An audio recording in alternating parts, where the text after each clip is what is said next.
Hello guys, I'm Steve. Welcome back to the channel. Welcome back to another video. If it's your first time stopping by the channel, hit that subscribe button. Trust me, you won't regret it. You're a returning subscriber as always, guys. Welcome back, and I do appreciate support. You guys been sending me this. I seen it, but I was caught up in the court case, and I was trying to get around to it. But like this news broke yesterday. Well, it been broke, but they showed a picture of the suspect yesterday. Now, what I'm talking about is we've been covering extensively the story of London Thomas. You know what I'm saying? 17-year-old young lady who was missing for about 3 weeks before her body was found in an SUV in the driveway of someone's home. And the SUV was parked there 2 weeks. She's been missing 3 weeks, and we'll get into that in a second. 2 people were arrested. Now, a lot of you guys gave clues to what you thought it was, and I listened, and you guys might have been right to an extent. This woman you see up here, this is London Thomas, this ain't her. This woman you see up here, her name is Charla Pendergrass. And she was arrested with a 23-year-old. When we heard 23-year-old, we was thinking about the boyfriend who supposedly she went to go see. You know, London had went to go see. Her boyfriend's 23 years old. That's another story. Now check this out. This woman and another 23-year-old, and I say another 23-year-old, and I'll tell you why I think it's not a boyfriend, were arrested, and the boyfriend was released and freed of his charges, but they kept her. And her charges are lying to a peace officer. So they're saying she has some information. But anyway, let me show you what they put out yesterday. All the information they put out, they'll show her. They won't show the other person because he wasn't arrested, of course. But take a look at this, and I'm going to come back with commentary. This whole thing is becoming one big mess. We begin with a woman arrested and arraigned in connection with the death of London Thomas. The 17-year-old's loved ones desperate for answers to questions about her death and what happened in the 3 weeks she was missing. Thank you for joining us. For 7 News Detroit at 5, I'm Glenda Lewis. And I'm Mike Duffy. It's an important update in a case we know so many of you have been following.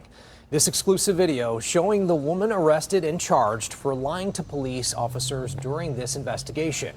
7 News Detroit with the only camera in the courtroom for arraignment.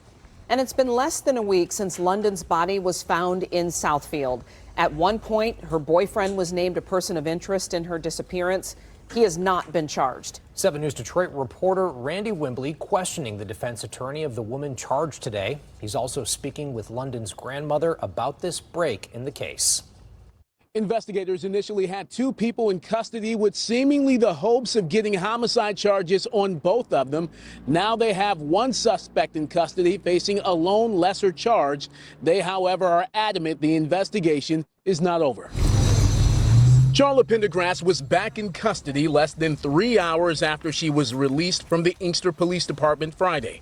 Pendergrass arraigned on a 4-year felony of lying to police as they investigate the death of London Thomas, the 17-year-old who went missing last month and whose body was discovered in an SUV in Southfield last week. The defendant did knowingly and willfully make a statement or statements to the office that she knew were false or misleading, and that London Thomas left 27262 Carlisle through the front door, alive and well. Pendergrass was taken into custody along with the 23-year-old man, believed to be a relative, last Saturday after authorities found Thomas's body. They were held for nearly a week without being formally charged. The 23-year-old man was released Friday morning without charges. Pendergrass's defense attorney, Terry Johnson. Let's go back to a week ago. You know, they were turned in on a homicide charge. And they were held approximately 129, 130 hours, violation of their rights. And, oh, we're going to do something. We've got this, we've got that. And they come out with lying to a police officer. I mean, they are doing nothing but grasping at straws at this point. Meanwhile, London Thomas's family reacting to Pendergrass's criminal charge. I could feel it in my heart when I was talking to her that she was lying when she said that London had left. Justina Martin says Pendergrass's relative was in a relationship with Thomas. She was last seen at a Pendergrass family home on Carlisle in Inkster April 5th. I want justice for my granddaughter, and I know she lying. I know she has something to do with my granddaughter's death. I believe she killed my granddaughter. But no homicide charge has been filed against Charla Pendergrass. Michigan State Police says its detectives are still working with the Wayne County Prosecutor's Office, and more charges could be announced as the investigation continues. Now, as for Pendergrass, she is facing a 4-year felony, and right now she's locked up on a $50,000 cash surety bond. The Oakland County Medical Examiner is still working to determine London Thomas's cause of death. In Inkster, I'm Randy Wembley, 7 News Detroit. Her boyfriend. London's grandma says shortly after London's disappearance, she confronted Charla Pendergrass. I talked to the lady, and she told me my granddaughter had left. I knew she was lying. When was that? When we was looking for London, and she was sitting in the car like she was talking to somebody and didn't want nobody in the house to know what she was saying. And when she said she walked off, I knew she was lying. Pendergrass's bond was set at $50,000 cash surety. If she does post that bond, she'll have to wear a GPS tether, cannot have any contact with anybody involved in this investigation, witness, victim, anything like that. As to what exactly she lied about to peace officers, they're keeping that pretty close to the vest. Not a lot of detail on that, but we will keep you updated on the very latest. For now, reporting live in Inkster, Scott Walczak, Fox 2 News.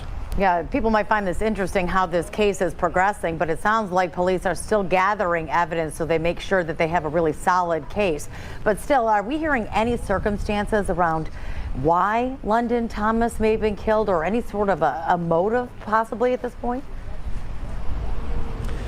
At this point, it's definitely too early to tell on that, Taryn, but you're right in the sense where we're seeing a lot from investigators. Think about it. At first, it was Inkster Police, DPD, now state police in charge of the investigation, and the FBI are involved. We know for a fact that Charla Pendergrass and this other suspect have been in custody a few different times and released a few different times. So they're really working on this investigation.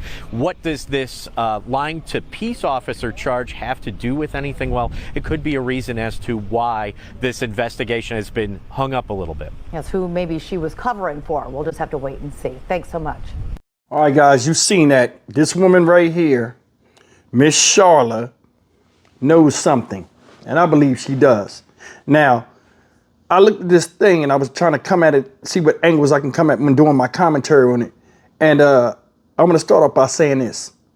The charge she's connected with, lying to somebody, right, has absolutely nothing to do with the case if you paid attention to it. This is something she done before that she got in trouble. This is some small stuff. They're only using that to keep her in jail. Now, they let her go, and then another agency picked her back up and put her back in there.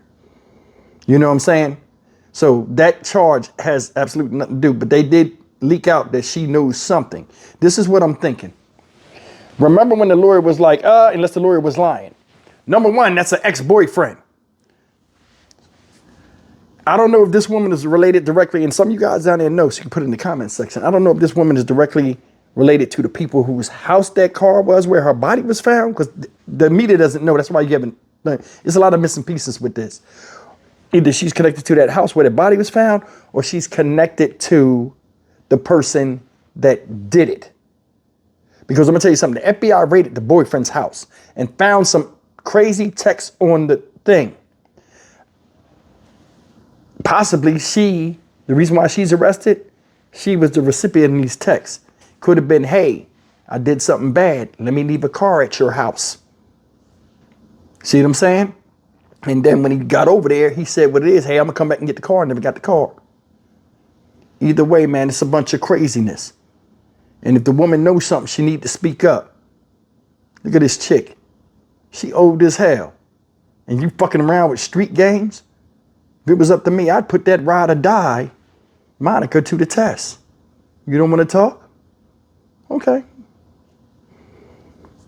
We'll put you to the test. Because I'm going to tell you something. A child is missing. And I want you to think about this. Women used to feel badly or have a heart for women that were persecuted and, you know, things done to them innocently, and they had hearts towards each other. Nowadays, it ain't like that. They be right up in the savagery that a lot of men do. Women be part of it. Hell, they set it up sometimes, whether it's male on female or male on male. And hell, sometimes female on female. People be messy like that nowadays. And that's the part that's sad. You know that this girl was killed. Now, more than sure, if it was your kid, you would want somebody to speak up to you. Grandma in the street of London Thomas, she on the camera saying stuff like, yo, you know, I knew she was lying when she said what she said and walked away. I confronted her. I know, man, the evidence be pointing sometimes to people and it be just in black and white, but going through the court system, they need more proof than that. Just word of mouth. This girl was found a couple of blocks away from her home where people were searching. I still don't know how they found her in that car in a yard. Why would anybody look for walk down the street and then look at an SUV in a strange yard they don't know and then say, "Oh, I found her." Like, who found her? Who reported this? It's a lot with this, man. This whole thing is one big mess. But one thing's sad, she was about to enter deep water, meaning her young adult life after high school. She never made it. Didn't even make it to a prom. Now, they saying the 23-year-old, and we don't know if this is the boyfriend or what. So, I mean, it's like they're saying boyfriend, ex-boyfriend. This whole thing is messed up. But, I mean, come on, man. Come on. We shouldn't have murder mysteries involving a 17-year-old baby. We shouldn't. And when they find out who did this, they need to take them, no trial, no nothing, and start showing them the flowers. Because I'm going to tell you something. Going through this courtroom and this Tyree Nichols thing where I'm at now, this trial, it was a bunch of ring around a rosy to get to the inevitable. It's going to be what it's going to be. The eye in the sky don't lie. The tape showed these dudes was wrong from what they did. I would eliminate all this. We got a lot of problems. People have money problems. All this other stuff, but we waste a big amount of taxpayer dollars in the court system defending people that do fuck shit. At this woman's age, she should not be on TV with her hair looking like that, under arrest, bad built, walking in the fucking thing looking like shit. You would think after a certain amount of age and wisdom and life experience, you don't want to be in a position where you look bad on TV, where you got to explain yourself. But people don't see it like that. I scream justice for Tyree. I scream justice for London Thomas and everybody else out there that's missing somebody or somebody that is gone and don't deserve it. It's crazy. The greatest enemy anybody has, man or woman, is yourself. We all got bad habits that we're trying to fight. But instead of fighting on other people, we need to work on ourselves because we are fucked up out here. It seems like it's only getting worse. I'm Stock Market Steve for the Dynamic Reason channel. As always, like, comment, share, and subscribe. I'm sorry I uploaded this late because you know we're on top of this case. As updates come out, I'll be on it for you guys. See you in the next video. Take care.